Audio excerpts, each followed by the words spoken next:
अस्सलामुअलैकुम everyone, welcome to my channel Ziya Saad vlogs.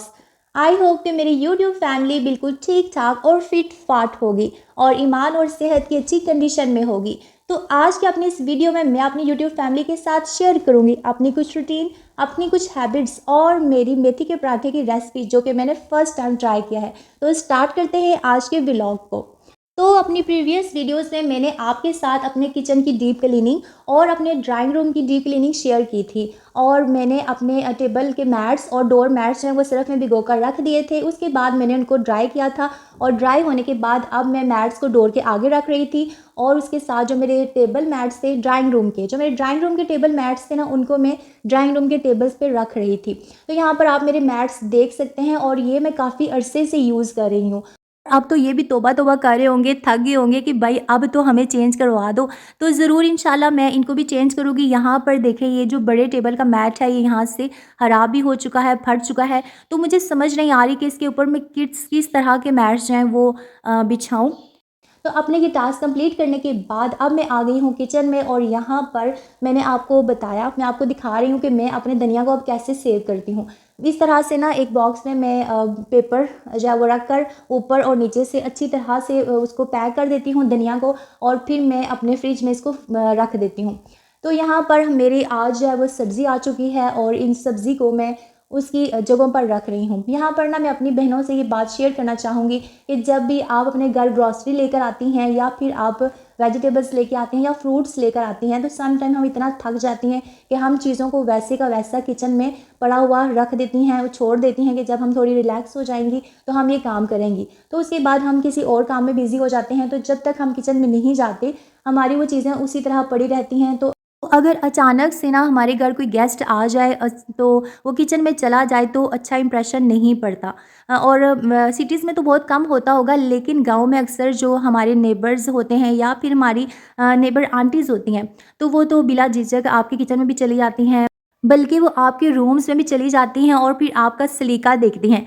मैं ये अगर कहना चाहूँ तो गलत नहीं होगा कि अक्सर जो हमारी आंटीज़ होती हैं ना, वो सिर्फ हमारा सलीका, हमारी सलीका मंदी को चेक करने के लिए जो है हमारे रूम्स देखती हैं। भाई गाँव का तो माहौल ऐसे ही होता है और मैं ये बात खुद से नहीं कर रही, बल्कि ये ना मैं अपना पर्सनल एक्सपीरियंस आपके साथ शेयर कर रही हूँ कि जब इस तरह आंटीज़ मुझसे मिलने आती फिर मुझे कहती हैं क्या बनाया है, और फिर मुझे कहती हैं कि झाड़ू अभी तक नहीं लगाया, ये काम क्यों नहीं किया, बर्तन नहीं धोए सुबह से, क्या मतलब इस तरह ना काफ़ी सारे आप पे कमेंट्स जो है वो करके चली जाती हैं। और मैं ना इन सब चीज़ों की आदी नहीं थी, तो बहुत सारी चीज़ों को मैंने बर्दाश्त किया और मुझे बहुत अजीब सी लगती थी, लेकिन फ़िलहाल अब तो मैं इन सारी चीज़ों की आदी हो गई हूँ। तो यहाँ पर मैं आपसे ये शेयर करना चाह रही थी कि अब मेरी आदत है कि मैं जब भी चीज़ें लेके आऊँ, कोई ग्रॉसरी करूँ या फ्रूट्स या वेजिटेबल्स आए ना, तो मैं फ़ौरन उसी टाइम से सारी चीज़ों को उनकी जगहों पर रख देती हूँ। तो यहाँ पर आपने देखा कि मैंने सारी जो वेजिटेबल्स वगैरह आई थी मैंने सब को उनकी जगहों पर रख दिया और उसके साथ साथ वेजिटेबल्स को रखने से जो गंद यहाँ पे पड़ा, जितना भी कचरा था वो सारा उसी टाइम मैंने साफ़ कर दिया। और एक और बात, मेरी बहुत सारी सिस्टर्स ऐसी भी होती हैं कि जब वो आलू रखती हैं तो वो उनको अच्छी तरह से वॉश करती हैं, फिर वो उनको ड्राई करती हैं और फिर रखती हैं। तो मेरे पास तो इतना टाइम नहीं होता और मैं इतने लंबे झंझट में नहीं पड़ती। मैं जिस तरह से आलू लेकर आती हूँ मैं उसी तरह से नीचे जो है वो कागज़ बिछाकर उस पर आलू रख देती हूँ और जब मेरे आलू ख़त्म हो जाते हैं तो फिर मैं उस कागज़ को उठाकर अच्छी तरह से साफ़ करती हूँ। जितनी भी उस कागज़ पर डस्ट वगैरह होती है ना, वो सारी मैं साफ़ करके फिर मैं जो न्यू आलू होते हैं तब रखती हूँ। तो यहाँ पर आपको मेरे किचन में आज सब्ज़ी नज़र आ रही होगी। भाई इससे पहले अभी थोड़ी देर पहले मैंने सारी सब्ज़ी समेटी है, यहाँ पर तो और सब्ज़ी आ गई है। गाँव के ना लोगों की ये रस्म भी आप कह सकते हैं, आदत होती है कि वो अपने खेतों में जब भी कोई चीज़ लगाते हैं तो उसके बाद जब वो काश्त की जाती है तो वो अपने नेबर्स को भी देते हैं और जिनको वो जानते होते हैं उनको देते हैं। तो मेरे हस्बैंड की एक फ्रेंड ने अपनी मेथी लगाई हुई थी तो उन्होंने हमारे लिए बहुत सारी मेथी भेजी थी।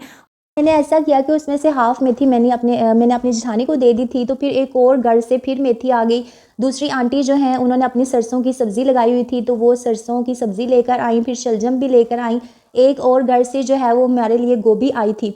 तो इतनी सारी सब्ज़ी जो है, फिर एक और घर से मटर भी आए हैं। तो इतनी सारी सब्ज़ी जमा हो गई थी किचन में और मुझे ऐसे लग रहा था कि जैसे आज सब्ज़ी डे सेलिब्रेशन हो रही है कि हर घर से जो है वो सब्ज़ी आ रही है। भाई गाँव के जो लोग हैं, अल्लाह का शुक्र मैं अदा करती हूँ कि हम लोग जो है ना, हमें ताज़ा सब्ज़ियाँ और देसी जो सब्ज़ियाँ हैं ना वो खाने के लिए मिल जाती हैं।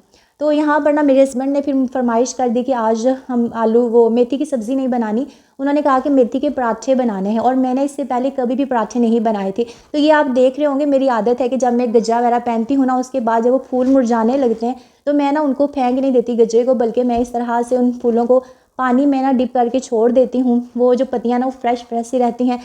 और इसी तरह से ना मैं उन्हें किचन में रखती हूँ। उन वो ना मुझे बहुत ही अच्छा लगता है ऐसे उनको फ्रेश रखना। तो फिर जब कभी मेरे हस्बैंड का कब्रिस्तान में चक्कर लगे तो मैं वो पत्तियाँ उनको दे देती हूँ, ताकि वो कब्र मुबारक पर जो है वो फेंक आए ऐसे। तो फिर ना मेरे हस्बैंड ने मुझसे फरमाइश कर दी मेथी के पराठों की, और इससे पहले मैंने कभी भी मेथी के पराठे जो हैं वो नहीं बनाए थे। तो मैंने क्या किया कि मैंने यूट्यूब किस मर्ज़ की दवा है, फटाफट यूट्यूब से रेसिपी निकाली। और पहले तो मैंने ना सारी मेथी की जो पत्तियाँ थी उनको सेपरेट किया। उसके बाद मैंने चॉपर से इन सारी मेथी को छोटा छोटा कर दिया। और यहाँ पर जो भी इंग्रेडिएंट्स मैंने देखे थे वो सारे मैं इसके अंदर ऐड कर रही थी। पता नहीं कि अब ये कैसे बनने थे, मैं ये सोच रही थी, लेकिन अल्हम्दुलिल्लाह बहुत मज़े के बने थे। खैर जब मैं ये सारी चीज़ें डाल रही थी ना, तो उसके साथ साथ मुझे एक चीज़ रियलाइज़ हुई कि मैंने ना मेथी जो है उसकी क्वांटिटी ज़्यादा कर दी थी। जब बाद में ये पराठा बना और हमने खाया ना, तो ऐसे मैं तो कड़वी चीज़ें भी खा लेती हूँ थोड़ी सी, इतनी नहीं टेस्टी बने थे पराठे, लेकिन थोड़ी सी ना मुझे कड़वाहट सी महसूस हो रही थी। तो यहाँ पर देखें ये धनिया जो मैंने सेव किया था, जब मैंने ये धनिया सेव किया था ना, वो मेरा कल वाला क्लिप्स था, और आज मैं आपको दिखा रही हूँ कि देखें बिल्कुल ये फ्रेश सा धनिया है। और यहाँ पर मैंने धनिया को अच्छी तरह से धोकर कटिंग करके इसमें ऐड कर दिया। ये देखें एक दिन के बाद भी बिल्कुल सब्ज़ हरा भरा धनिया था। तो आप लोग भी इस तरह से इसको सेव कर सकते हैं। तो यहाँ पर ना इसके अंदर मैंने घी भी डाल दिया था। और दूसरी टिप देखें, अब यहाँ पे मैं कोई भी चीज़ बना रही हूँ, कुकिंग कर रही हूँ ना, तो साथ ही जो मेरे मसाला रैक के जो जितने भी स्पाइसेस होते हैं जो मैंने मसाला रैक से नीचे रखे होते हैं, तो यूज़ करने के बाद ना मैं साथ साथ मसाला रैक में रखती जाती हूँ। और जो भी मेरा अगर मेरे सिंक में बर्तन हो वॉश करने वाले जो कि मैं कुकिंग के दौरान यूज़ करती हूँ, तो मैं साथ साथ ना बर्तन भी वॉश कर देती हूँ। हस्बैंड ने जब अभी अचार भेजा था तो मुझे शापर में अच्छा नहीं लग रहा था, मैंने फ़ौरन से अचार को भी एक बॉक्स में निकाल दिया। तो इस तरह से ना आप चीज़ों को फ़ौरन से उनकी जगहों पर रख दें जहाँ जहाँ उनकी जगह है, तो आपकी सारी चीज़ें ना बिल्कुल सिम्पली सिम्पली लगती हैं, और आपका किचन जो है वो बिल्कुल नीट एंड क्लीन लगता है। तो अब ना बारी थी इस आटे को गूंदने की, और जब आटे में घी मौजूद हो ना, तो मैं इतना ज़्यादा पानी नहीं डालती, बल्कि पहले मैं कोशिश करती हूँ कि मैं घी के अंदर ही ना आटे को अच्छी तरह से मिक्स कर लूँ और थोड़ा थोड़ा पानी ऐड करूँ। क्योंकि अगर आपका बैटर जो है या आपका आटा ज़्यादा ही वो हो जाए पतला, तभी आपके पराठे अच्छे नहीं बनते। तो ये देखें मेरा आटा जो है वो मैंने गूंद दिया था, और ये कुछ इस तरह की लुक में था। खैर पता नहीं, उस टाइम तो मैं बहुत ज़्यादा डरी हुई थी। अच्छा, अब आटा वगैरह गूंदने के बाद देखें थोड़ा सा जो आटा या चीज़ें बिखरी होती, मैंने फ़ौरन से फिर कपड़ा पकड़ा। ये मैंने आपके साथ शेयर किया था कि मैंने अपने किचन में इस तरह से ना एक किचन नैपकिन्स के लिए बॉक्स बनाया हुआ। फ़ौरन से वहाँ से मैंने कपड़ा निकाला और फ़ौरन से मैंने अपने सारे काउंटर टॉप को साफ़ कर दिया।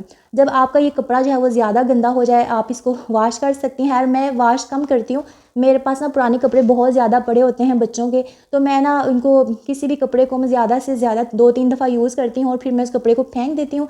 फिर से मैं दोबारा नेक्स्ट जो नैपकिन है किचन की वहाँ से वो निकाल लेती हूँ। तो ये सारी आपको एक ही कलर की नज़र आ रही होंगी। असल में जो मैंने अपने बेटे के ड्रेस का वो किया था, पीसेस कटिंग किए थे, वो काफ़ी सारे पीसेस हैं ना, इस वजह से। तो अल्हम्दुलिल्लाह मेरा मेथी वाला पराठा बिल्कुल तैयार हो चुका है, और आप ये इसकी फ़ाइनल लुक देख सकते हैं। इसके साथ साथ मैंने खीरे भी काट लिए हैं और अचार भी रख दिया है। तो आई होप आपको मेरी आज की वीडियो अच्छी लगी होगी। तो अगर आप वीडियो देखते हुए यहाँ तक पहुँच गए हैं और आपको मेरी वीडियो अच्छी भी लगी है, तो प्लीज़ आप इस चीज़ को प्रूफ भी कर दें। मेरे चैनल को सब्सक्राइब करें, मेरी वीडियो को लाइक करें, कमेंट करें, शेयर करें। तो इंशाल्लाह नेक्स्ट मैं आपके लिए लेकर आऊँगी बहुत ही ज़बरदस्त वीडियो पर, क्योंकि आपके जो कमेंट्स होते हैं ना, वो मुझे बहुत ज़्यादा मोटिवेट कर देते हैं। तो अपना बहुत सारा ख्याल रखिएगा, और दुआओं में मुझे लाज़मी याद रखिएगा। और आपकी जो रमज़ान की प्रेप थी वो कहाँ तक पहुँची? खैर मेरी तो अभी डन नहीं हुई, इंशाल्लाह करते रहेंगे। अल्लाह हाफ़िज़।